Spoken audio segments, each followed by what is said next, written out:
Sejam todos muito bem-vindos. Hoje vamos falar sobre o recebimento da Torá, a outorga da Torá e principalmente sobre Megilat Ruth. Como vocês sabem, a Megilat Ruth, ou seja, a parte da Torá que fala sobre Ruth, nós estamos nos Ktuvim, ou seja, nos escritos. E nós temos a Megilá de Ruth, o pergaminho de Ruth, que ele foi dado para o povo de Israel e escrito pelos profetas. E nós lemos Megilat Ruth na festa que se aproxima, a festa de Shavuot, a festa da outorga da Torá, quando nós comemoramos que Hashem nos deu um manual de instruções e nos instruiu a cumprir 613 mitzvot para podermos fazer viver os nossos membros espirituais, fazer viver a nossa alma e também construir o nosso mundo vindouro.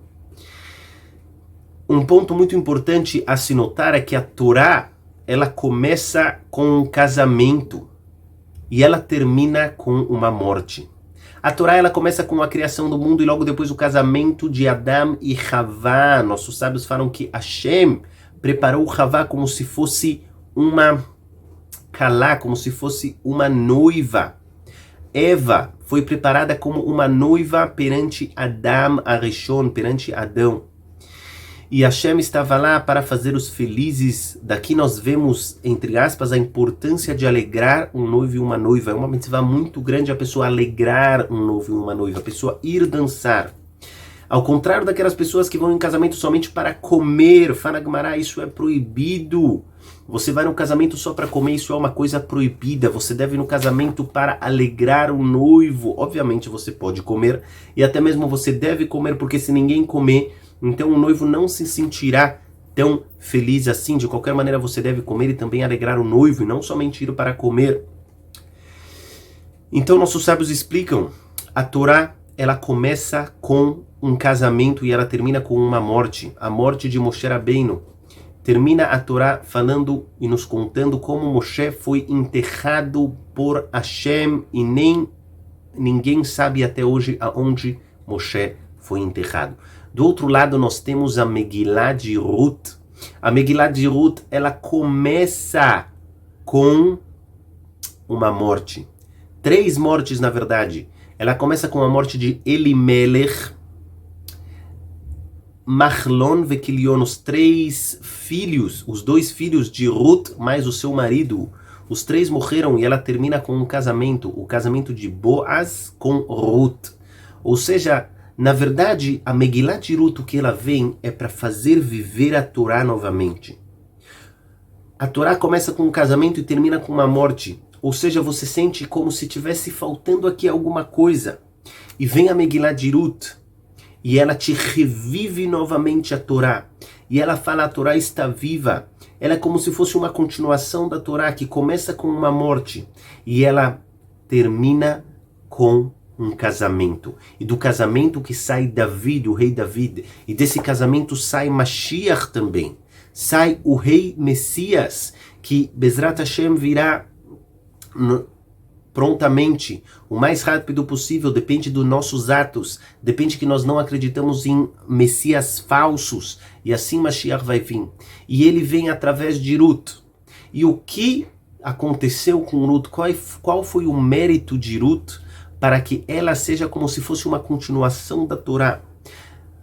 A Megilá de Ruth nos explica que Ruth, na verdade, ela era uma pessoa não Yehudiá, ela não fazia parte do povo judeu. Porém, ela se casou com um judeu, mesmo que isso é contra a Halachá, ela se casou com um judeu. E ela foi conhecendo a Torá, e ela foi conhecendo os preceitos de Hashem, e pouco a pouco ela descobriu que a idolatria era uma grande mentira. A idolatria, ela era a impureza. E ela decidiu se converter à Torá. E aqui nós temos os versículos que nos provam a vontade de Ruth de se converter à Torá. E daqui nós aprendemos qual foi a grande força de Ruth. Fala pra gente a Megilat Ruth, no capítulo número 1, versículo número 14, logo depois da morte do marido de Naomi e dos dois filhos de Naomi, um deles era o marido de Ruth. Então fala o versículo número 14, Vatissana kolam vativkena od, as duas começaram a chorar, as duas choraram, as três na verdade choraram, Ruth, a sua sogra e também a outra nora de Naomi, chorando pelos seus maridos que haviam falecidos. Vatisha Orpá lechamotá, então Orpá, uma das noras de Naomi, a beijou, porém Ruth se colou nela. Ruth grudou em Naomi, ela falou, eu vou voltar para você, para a terra de Israel, eu vou voltar junto com você para a terra de Israel.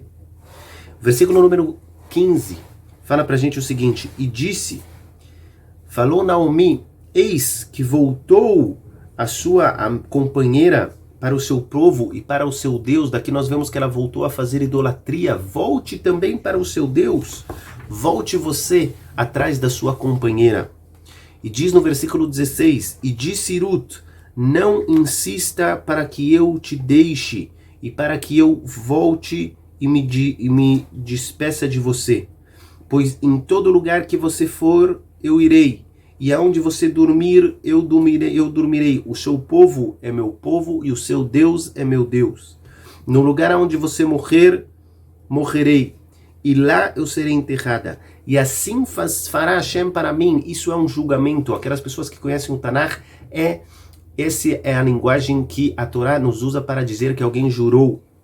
E jurou Ruth e disse, assim fará Hashem para mim, pois somente a morte separará entre eu e você. Daqui nós vemos a vontade de Ruth de se converter. Ela disse, eu não voltarei para o meu povo, eu vou largar tudo. Ruth estava disposta de largar a sua família, de largar os seus maus costumes, de largar toda aquela idolatria e ir para a terra de Israel junto com Naomi.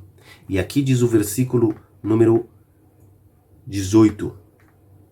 E viu, então Naomi viu que ela se esforçava muito para ir e ela parou de insistir para que ela não fosse.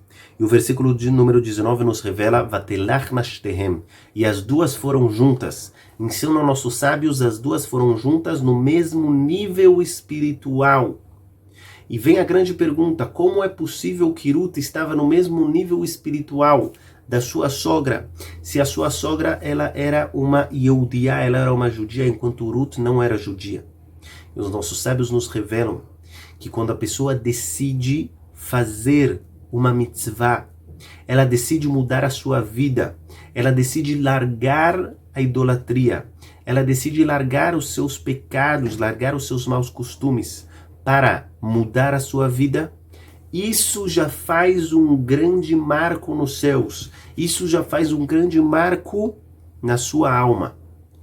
E a pessoa já tem uma ajuda dos céus para mudar. Assim também nós vemos um conceito muito importante. A Gemara nos ensina, o Talmud nos ensina, no Tratado de Ta'anit, a Gemara nos ensina que no tempo de Ravuna, um grande Rav, existia um decreto. O decreto era que era proibido fazer Brit Milá e também era proibido jejuar para Hashem. Existia uma proibição de jejuar, ou seja, aquela pessoa que queria jejuar para que a sua reza seja melhor aceita, era proibido. Então, os sábios da época, eles falaram, o que nós vamos fazer? Geralmente nós jejuaríamos para anular esse decreto, rezaríamos para Hashem, mas agora não pode jejuar também. O que nós faremos? Então diz Ravuna, ele fala o seguinte, escutem, nós podemos receber sobre nós, jejuarmos na hora que for decretada, anulado esse decreto, e isso tem força de anular o decreto. Isso que nós recebemos sobre nós, jejuar na hora que o decreto for anulado, isso tem uma força nos céus como se nós já tivéssemos jejuados. E assim, quando chega a hora que nós podemos jejuar, nós cumprimos essa promessa. E falam nossos sábios que isso nós vemos aqui de Ruth. Ruth, mesmo que ela ainda não tinha feito o processo de conversão, na hora que a pessoa recebe sobre si mudar a sua vida, ela toma aquela decisão e ela começa a pensar nos próximos passos para poder mudar a sua vida, ela já tem uma ajuda dos céus e já é considerado que ela fez aquilo, porque agora é só um momento de tempo até ela conseguir fazer. E como nós sabemos, o mundo espiritual ele é fora do tempo, ele é acima do tempo desse nosso mundo material. Portanto, na hora que a pessoa decide, é como se ela já tivesse feito. Aquilo deixa uma marca na alma dela e nos mundos mais elevados. Isso nós vemos de Megilat Ruth. Por essa força de vontade, por esse desejo de mudar a sua vida, esse desejo da verdade, é que Ruth teve o mérito de ser a continuação da Torá. É que Ruth tem o mérito de começar com uma morte que nem a Torá termina, e terminar com um casamento como a Torá começa. É como se fosse um novo começo da Torá. Para quê? Para provar que a força de vontade é o que Hashem realmente quer. Que seja a vontade de Hashem que nós consigamos cumprir tudo aquilo que nós estudamos.